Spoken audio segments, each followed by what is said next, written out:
홍씨의 사연 라디오입니다. 오늘의 이야기 지금 시작하겠습니다. 홀어머니 모시고 6년째 살고 있는 30대 아이 엄마입니다. 남편이로 아주버님이 한 분 계시는데 이번에 결혼을 하게 되었어요. 남편 아래로는 여동생이 한 명 있고요. 신우도 이미 결혼을 해서 살고 있습니다. 따지고 보면 집안 첫째인 아주버님이 남매 중에서는 제일 마지막에 결혼을 하게 된 거나 마찬가지네요. 아주버님은 결혼 전이다 보니 시부모님 모시고 사는 저희 집에서 같이 살고 있고요. 아주버님과 결혼할 예비 형님은 나이는 저보다 2살 어린 사람이에요. 나이가 저보다 어리다고 싫은 건 아니에요. 나이 차이가 있더라도 배울 점이 있으면 당연히 보고 배워야겠지요. 그런데 처음 저희 집에 결혼한다고 아주버님이 데리고 와서 인사 왔을 때부터 첫인상이 정말 별로였습니다. 어머님도 똑같이 느끼신 것 같은데 둘이서 좋다 하니 어머님도 좋은 게 좋은 거라고 그냥 넘기시더라고요. 인사 온 첫날에 다른 사람도 아니고 시어머니가 며느리 될 사람한테 질문 정도는 할 수 있는 거 아니겠어요? 저야 예비 형님보다 나이가 많기는 하지만 사실상은 손아랫동선이 제가 나서서 한 소리 할 수도 없었고 말이에요. 아버님과는 사별하신지라 어머님이 부모님은 2분 다 계시느냐 물어볼 수도 있고 현재는 은퇴하신 거나 마찬가지니 예비사돈분들이 아직 경제활동을 하시는지 직업이 무엇인지 정도는 물어볼 수도 있다고 생각하는데 예비 형님은 그 질문에 직업 같은 걸 물어보고 사람을 판단하는 건 어머님 세대 이야기고 요새 사람들은 그런 거 안 물어본다고 대답을 딱 자르더군요. 제가 느끼기엔 똘똘하고 할 말 다 하는 요즘 사람들 흉내낸 것 같았지만 솔직히 좀 예의가 없어 보였어요. 똘똘하게 할 말 다 하는 게 아니고 조금 무례해 보인 느낌이랄까요? 어머님도 당황스러우셨는지 요새는 그러니 몰랐구나 하고 그냥 그래 하고 넘겼어요. 홍기 놓친 큰아들이 좋다니 어머님 딱히 반대는 안 하셨지만 저한테 지나가는 말로 맏며느리랑은 너처럼 잘 지내지는 못하고 살겠다 한마디 하시더라고요. 저도 어쨌든 같은 며느리에다가 나이 또래도 비슷하니 친해지고 싶겠지만 너무 정주지는 말고 혹시나 저한테 한 소리를 하면 그냥 한 귀로 듣고 흘리거라 하셨습니다. 아니나 다를까 이제 결혼한다고 며느리끼리 친하게 지내자면서 은근슬쩍 분위기를 떠보더라고요. 이제 자기가 맏며느리니까 어머님 모시고 있는 저를 보고 괜히 찔리는 구석이 있는지 혹시 자기네들 결혼하면 어머님 안 모실 거냐, 분가할 거냐 뭐 이런 이야기를 물어보는데 속이 다 보이더라고요. 어머님은 한 번 보고 예비 형님이 어떤 사람인지 이미 한눈에 알아보신 게 제가 다 신기했어요.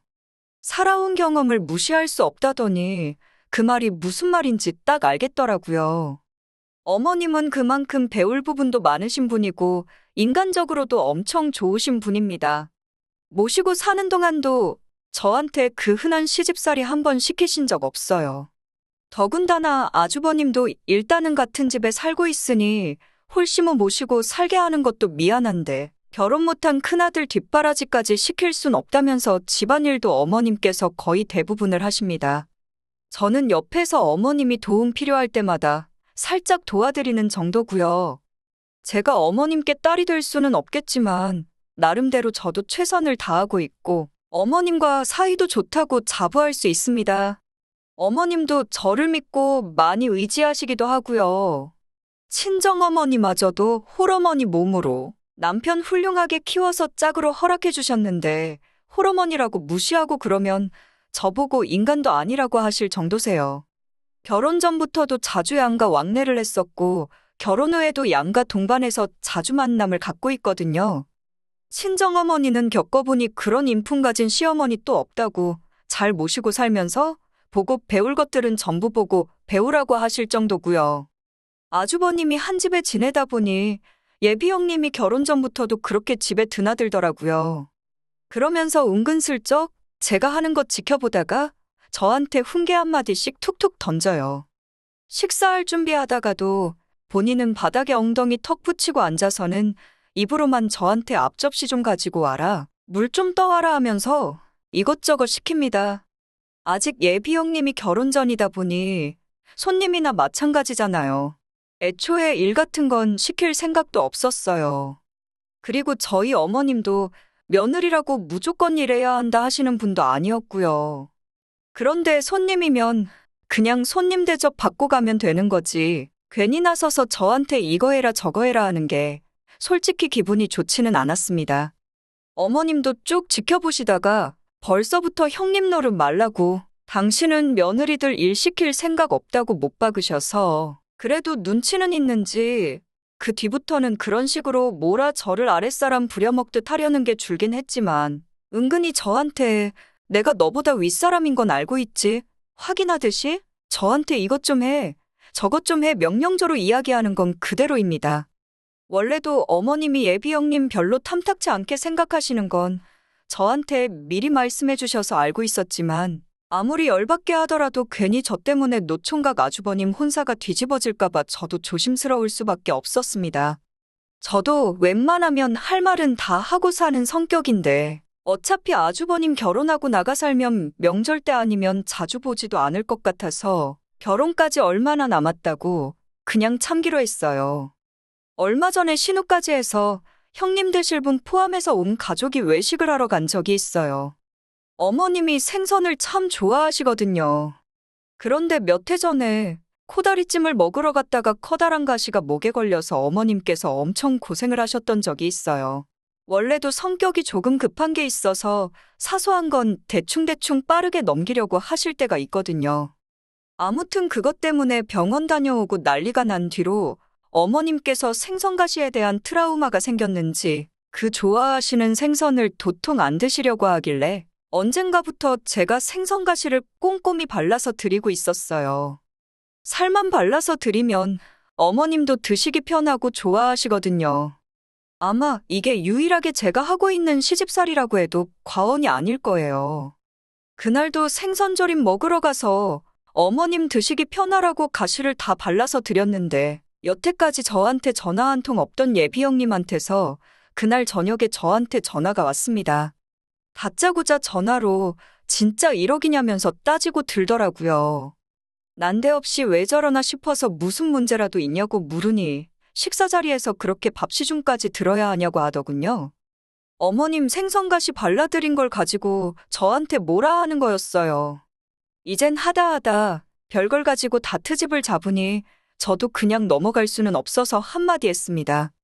어머님이 생선을 원래 참 좋아하셨는데 가시 때문에 잘 안 드셔서 발라드린 거다. 제가 밥을 떠먹여드린 것도 아니고 생선가시 좀 발라드렸기로소니 그걸 가지고 이런 전화까지 받아야겠냐 따졌지요. 그랬더니 식당에서 주변 사람들이 우리를 다 이상하게 쳐다봤다며 어머님이 애도 아니고 제가 그러면 그럴수록 대한민국 며느리들 꼴만 처량하게 만드는 거고 그러니까 이 나라의 고부 갈등이 없어지지 않는 거라고 하는 거예요. 그리고 남들이 보기에 사지멀쩡하신 시어머니만 악덕 시어머니 만드는 거랍니다. 그게 왜 처량한 꼴이냐고 당장 제가 친정에만 가도 아버지 생선가시도 발라드리고 하는데 딸이 발라주는 생선 드시는 우리 아버지는 악덕 아버지 되시는 거냐고 되물었더니 형님 되실 분이 한다는 말이 시어머니는 시자 붙는 어머니지 않느냐 하면서 어딜 시가하고 친정하고 똑같이 가려고 하느냐고 뭐라 하더라고요. 진짜로 시어머니 위하는 게 뭔지 2번 생각해보고 행동하라고 하는 겁니다. 어이가 없어서 형님이 모시는 것도 아니고 남들 눈치가 뭐가 중요하냐고 따졌어요. 남들이 어떻게 보건 다 같이 식사하러 간 자리에서 당장 시어머니가 좋아하시는 거 맛있게 드시는 게 더 좋은 거 아니냐고 했더니 우리 아랫동서는 가만 보니까 말이 조금 기네 하면서 벌써부터 형님 어려운 줄 모르고 말대꾸하고 대드는 거냐고 비꼬더라고요. 그래서 저도 형님은 아직 결혼도 안 했는데 벌써부터 군기 잡는 거냐고 똑같이 비꼬았어요. 그러니 진짜 군기 잡는 게 뭔지나 아냐고 앞으로 위아래가 뭔지 똑바로 보여주겠다며 각오하라고 하더라고요. 겨우 이런 말 하려고 야밤에 전화하셨느냐 따지고 어디 한번 보겠다고 기대하고 있겠다고 했어요. 아니나 다를까 날 박자마자 정말 동서끼리 기강 다지겠다고 아주 만반의 준비를 하고 쳐들어오더군요. 무슨 군대 예능 프로그램을 보고 온 건지 가방에서 하얀 면장갑을 꺼내고선 집안 구석구석 돌아다니면서 청소 상태를 점검하더라고요. 창틀 한번 쓱 문대더니 흰 장갑 시꺼매진 것 좀 보라면서 어머님 모시고 사는데 청소를 이따위로밖에 못하냐면서 저를 불러세워서는 삿대질을 하면서 잔소리를 하는 겁니다. 창틀에 붙어있는 먼지가 환기시킬 때 집안에 있으면 기관지에 얼마나 안 좋은 줄 아냐고. 방충망 뚫고 들어온 이 작은 먼지들이야말로 진짜 위험한, 눈에 보이지도 않는 미세먼지라고 하면서 저한테 정신 똑바로 안 차리냐고 하는 거예요. 옆에서 어머님이 그걸 보고 계시다가 예비 형님한테 미안하다고, 앞으로 청소 똑바로 하겠다고 곧바로 사과를 하시더군요. 예비 형님은 완전 당황해가지고 왜 어머님이 사과를 하시냐고, 잘못은 며느리인 제가 했는데 하면서 당황하더라고요. 형님은 설마 어머님이 집안일을 하고 계실 거라는 건 상상도 못했었나 봅니다. 각오하라던 게 고작 이런 거였다니 웃음도 나지가 않더라고요. 집단에는 어머님 건강 생각하는 척 착한 며느리, 마음 씀씀이 고운 며느리 흉내내면서 저를 깎아내리려고 했던 것 같은데, 설마 시집살이하는 며느리가 시어머니 두고 집안일도 안 하고 살 거라고는 생각도 안 했던 것 같습니다. 이어서 어머님이 점심도 차려주셨는데 예비 형님이 어머님한테 혹시 음식도 어머님이 하시는 거냐 조심히 묻길래 딱 봐도 음식 가지고 트집 잡으려던 계획도 가지고 있었구나 싶었습니다. 뭐 간이 자극적이다 뭐다 하면서 어머님 건강 운운하며 저보고 살림하는 것 좀 처음부터 다시 배워야겠다고 한마디 하려고 했었나 보죠. 살림 가지고 트집 잡으려다가 괜히 집안 상태 보고 말 꺼냈다가는 본전도 못 찾겠다는 걸 깨달았는지 이번에는 며느리가 돼서 어머님한테 집안일을 다 시킬 수가 있냐고 하면서 아무리 세상이 거꾸로 돌아가도 그렇지 저 같은 며느리가 세상에 어디 있냐고 제정신이냐 잔소리를 하기 시작했어요. 어머님이 옆에서 듣고만 계시다가 예비 형님한테 갑자기 맞는 소리 한다고 제대로 봤다며 예비 형님 편을 들기 시작하시는 겁니다. 순간 저도 당황스러웠는데 어머님이 이제 시어머니 부려먹는 둘째 며느리랑은 못 살겠다고 이제 맏며느리 들어오니까 나도 며느리한테 효도받으며 호강하면서 살아야겠다고 결혼하면 너네가 나 모시고 사는 거 맞지? 하고 능청스럽게 이야기를 하시더라고요. 정말 어머님 재치에 저도 모르게 웃음이 튀어나올 뻔한 거 참느라고 고생 좀 했습니다. 예비 형님은 어머님 말만 듣고 벌써 얼굴이 사색이 돼서 그런 게 아니라 자기가 손윗동서로서 저한테 며느리 도리를 가르쳐주고 싶어서 한 말이라고 허둥지둥대더라고요.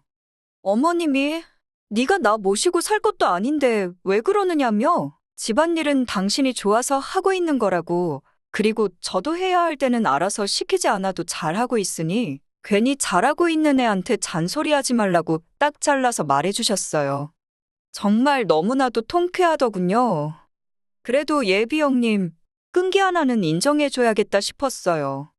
어머님한테 그런 말 듣고도 포기를 모르고 언제 뭐 하나만 걸려보라는 식으로 살쾡이 눈을 하고 제가 거슬리는 행동 하나만 하기를 기다리고 있는 것 같았어요.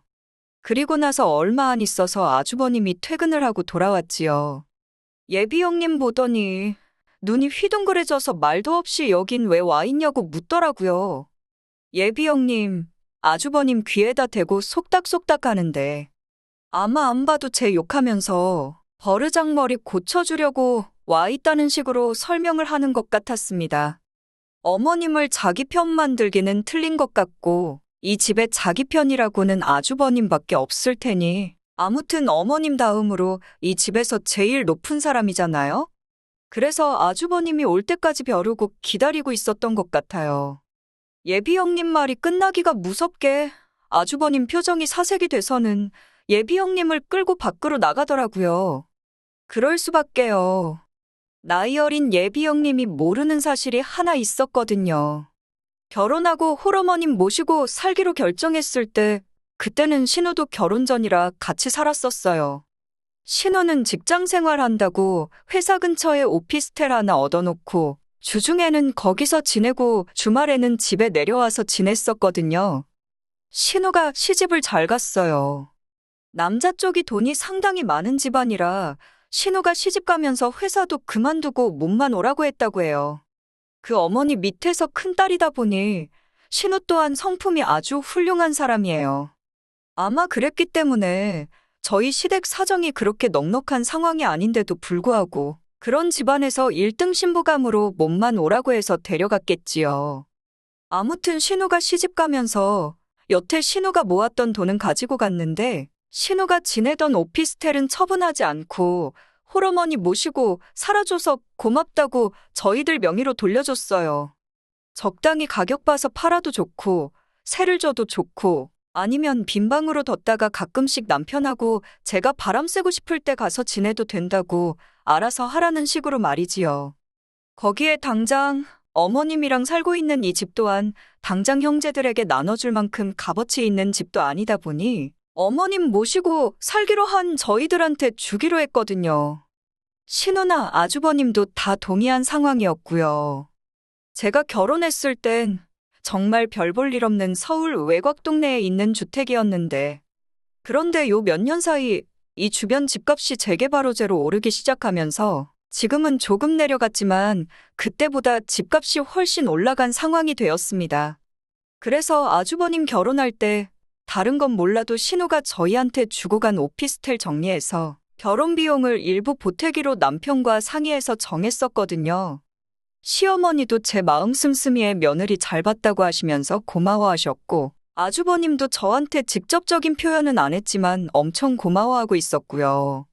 그런데 막상 아주버님하고 결혼할 여자라고 온 사람이 지금 이 집안의 실세나 마찬가지고 당장 아주버님 결혼 자금을 쥐고 있는 사람이나 마찬가지인 저한테 날을 세우고 있으니 아주버님 입장에서는 미치고 팔짝 뛸 노릇이었던 거예요. 제 심기 건드려서 좋을 거 하나 없는데 하룻강아지 법무서운 줄 모르고 지저대는 꼴을 보니 어이가 없었던 거지요. 아주버님이 예비형님 데리고 잠깐 밖에 나가더라고요. 아주버님이 지금 현재 아무리 너가 서열상 손윗 사람이라도 저한테 함부로 대하면 안 된다고 단단히 일러준 것 같았어요. 아까까지 아주 기세가 하늘을 찌를 것만 같던 콧대 높은 기세는 온데간데 없고 사람이 쭈글쭈글해져서 제 눈치를 살살 보더라고요. 어머님이 저녁 식사 준비해 주시는데 뭐 느낀 바가 있는지 자리에서 벌떡 일어나서 주방에서 밥상으로 반찬이며 그릇이며 이것저것 분주하게 가져다 놓기 시작하더라고요. 손님이 집에 와서 일하는 거 아니라고 제가 예비 형님한테 가서 그냥 자리에 앉아 계시라 여유롭게 한마디 했어요. 그런데 예비 형님이 쭈뼛쭈뼛거리면서 아니에요 언니 하고 저한테 난데없이 존댓말을 하는 겁니다. 솔직히 제가 돈을 쥐고 있다고 해서 그걸 가지고 갑질을 하고 싶은 마음도 없고 집안 개족보 만들 생각도 없었어요. 그래서 언니라고 하지 마시라고 어머님이 들으시면 제가 한 소리 듣는다고 한마디 했어요. 바로 전날까지는 이 집에서 누가 높은 사람인지 뼈저리게 느끼게 해준다던 예비 형님이 꼬리를 팍 내리고 저를 언니라고 부르니 솔직히 기분은 살짝 통쾌했습니다. 다 같이 모여 식사가 다 끝날 때쯤에 어머님이 한마디 하시더라고요. 예비 형님한테 이 집이 둘째네 명의로 돼 있는 건 알고 있느냐 물으셨어요. 홀시모 모시고 사는 둘째한테 물려주기로 했고 이미 가족들끼리 오래전에 상의해서 끝난 일이라고 그 부분에 대해서 나중 가서 딴소리 나오는 일 없으면 좋겠다고 예비 형님에게 확인을 받았어요. 그리고는 이어서 너네들 결혼한다고 둘째 며느리가 가지고 있는 오피스텔 정리해서 결혼자금 보태주려던 건 알고 있느냐고 물으셨어요. 예비 형님, 오늘 처음 알게 된 사실이긴 하지만 그렇다고 대답하더군요. 그런데 어머님이 가만 보아하니 제가 예비 형님을 언제 봤다고 그런 큰 돈을 조건 없이 해주는 건 아닌 것 같다고 향후 10년 동안 제 앞으로 이자 명목이든 월세 명목이든 좋으니 한 달에 100만 원씩 보내라고 하는 겁니다. 요즘 대출이자 생각하면 대출 받는 것보다 반도 안 되는 돈이니 아쉬울 거 없지 않냐면서요. 그리고 어머님이 이어서 저한테 말씀하시길 예비 형님이 결혼 후 어떻게 하는지 봐서 10년 뒤에 그 돈을 돌려주던 제가 갔던 그거는 제 판단하에 알아서 하라고 하시더군요. 아니라고 그냥 해주겠다고 할까도 싶었지만 제가 예비 형님 위해서 딱히 시어머니 말에 반대를 할 이유는 없었으니 그렇게 하겠다 했습니다.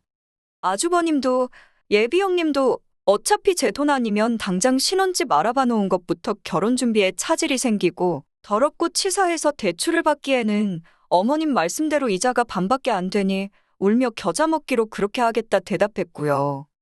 둘째 동서 예비만 며느리로서 참교육해주겠다고 벼르고 찾아와서 본전도 못 찾고 역관광을 당해버렸으니 솔직히 그동안 예비 형님이 밉상짓 하면서 제 기분 상하게 한 건 더 이상 생각도 안 났어요.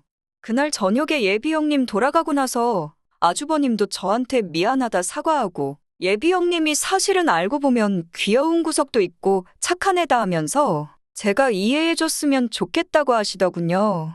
제가 뭐라고 이 결혼 반대할 생각도 없고 두 분이서 좋으면 좋은 거라고 두 분이 행복한 게 어머님도 진정 원하는 바가 아니겠냐고 하고 걱정 말라고 안심시켜드렸어요.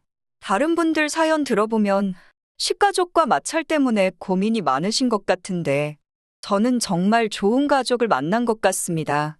훌륭한 성품을 가진 어머님 밑에서 커온 자식들이니 다 좋은 사람들임에는 의심의 여지가 없어요.